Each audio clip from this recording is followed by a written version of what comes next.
عدنا مرة أخرى ومع تحالف الجبهة الوطنية يمكن يكون أمل بنجري وراه في الاتحاد بعيدا عن الانشقاقات والأهداف المختلفة اللي بتفرق الطريق وتشق الصف. محتاجين ان احنا نكون على قلب رجل واحد، نبقى متوحدين وإن لم نكن في الكيانات ففي التوجهات، في الأفكار وفي الأهداف.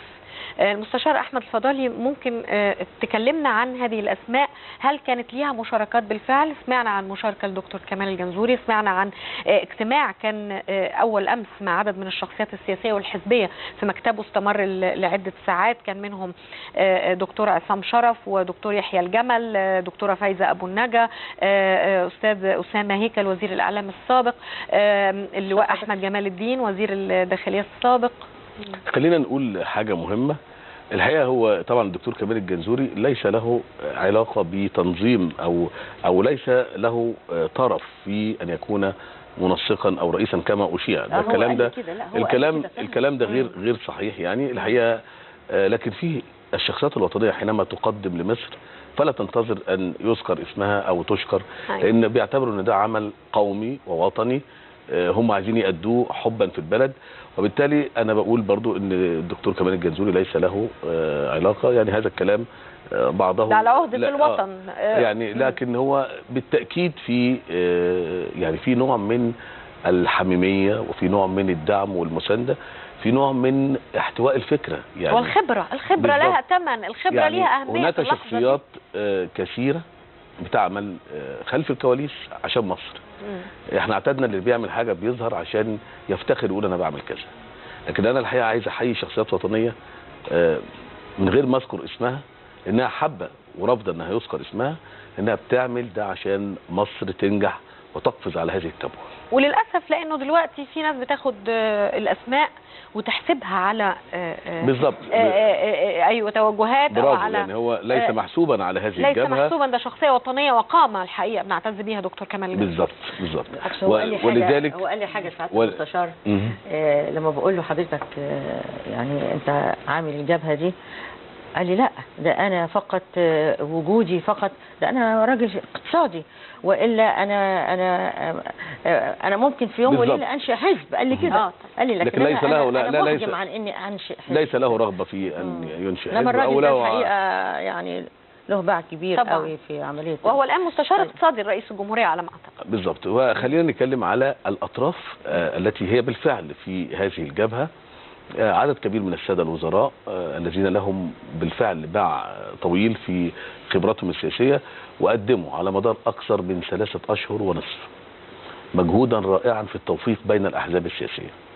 والأحزاب اللي هتعلن بكرة بدء توحدها أو توافقها داخل الجبهة الوطنية هيعقبها أحزاب أخرى ويعقبها قوى سياسية أخرى، ودي نتيجة الجهود المستمرة من هؤلاء الوطنيين. بعض هذه الرموز ستحضر غدا إن شاء الله في إطار يعني هو ليس احتفالا بعد هذه المأساة اللي راح شهدائنا فيها في المنصورة، لكنه سيكون مؤتمرا صحفيا لإعلان الجبهة وإعلان القوة وإعلان الوحدة. لا شك أن الاتحاد قوة، وبالتالي نحن نعلن أننا قوة في مصر، ونعلن أن مصر لن تظل حبيسة لما يشاع ولما يحاول الإخوان أن يوهموا العالم به بأنهم فقط القادرين على الحشد. هذا غير منطقي وغير مستساغ. بالعكس، هذه الجبهة سوف تحشد وسوف يكون وراءها شعب مصر. شعب مصر وراء أي قوة وطنية مخلصة. شعب مصر أصبح أكثر وعيا. شعب مصر ما عادش زي زمان أقول له أنت هتخش الجنة فتعالى معايا فيجي، لا، شعب مصر عريق وواعي. وخروجه يوم 30 يونيو واللي أعقبه خروج يوم 26 يوليو بيؤكد أن المصريين لن ينخدعوا مرة أخرى بتجار الدين. وأشكرك على كلمتك الجميلة. محدش هيقول له تعالى هتدخل الجنة، أنت هتدخل الجنة زي الدعاء اللي كان بيقول عايز شجرتين مانجا في الجنة، عايز قصر جنب عمر بن الخطاب في الشارع اللي مش عارفة وراه. كلام الناس اللي بيضحكوا عليهم خلاص. فالشعب كان أمله في توحد أو في جبهة قوية، وهذه الجبهة ليست جبهة يعني منفصلة لحد على حساب حد، بالعكس هي بتجمع الجميع. يعني مثلا جبهة مصر بلدي بتاعت اللواء أحمد جمال، أيضا حزب الحركة الوطنية، تيار الاستقلال بأحزابه الكثيرة واللي فيه الدكتورة عصمت المرغني رئيسة حزب الاجتماع الحر، وفي الحزب الناصري، وفي حزب الثورة، وفي صوت مصر. حزب صوت مصر هو حزب القبائل العربية. الأحرار كان ذكر انه موجود وبعدين قالوا لسه يعني ما زالوا يبحثوا ايضا. يعني خلينا نقول ان دي جبهة مش ملك حد، دي جبهة ملك مصر، وهو مهمتها تضم لها المخلصين والقادرين على العطاء. ان شاء الله. أستاذة عصمت، كلمة أخيرة لان الوقت للاسف دهمنا، وعايزه برنامج حلو والكلام معاكي احلى واحلى. اشكرك، الوقت بيجري بسرعه. اشكرك والله، ولكن كمان احنا بنعتز بيكي، وانا كسيده بفتخر بيكي لانك اول سيده على مستوى الوطن العربي خليتي مصر تاخد هذا السبق اللي تؤسس حزب سياسي هو الحزب الاجتماعي الحر. بنشكرك. يعني في الجزائر كان في رئيسة حزب السيدة، ولكنها كان الحزب مؤسس من الأساس وهي انضمت. لكن حضرتك أول سيدة في الجزائر. في الجزائر. دكتور وحيد عبد المجيد قال لي الكلام ده، قال لي خلي بالك انت خليتي مصر تاخد السبق في ذلك، لانك اول سيدة في الوطن العربي تؤسس وترأس. لكن الست اللي في الجزائر ما كانتش مؤسسة. دخلت عليهم وانسحبت، كان حزب شيوعي كده. ايوه. بنشكرك جدا. انا بس عايزه اقول حاجه، انا عايزه مصر كلها تنزل يوم 14 و15 ان شاء الله. هذا الكلام وراءه كلام كبير.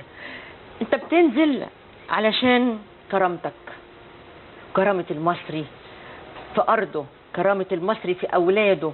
انت بتنزل يوم 14 و15، انزل، قول أيوة قول لأ، بس انزل، لأن هم قالوا خفافيش الظلام، قالوا مش هتنزلوا، ولو نزلتوا هنحاربكم.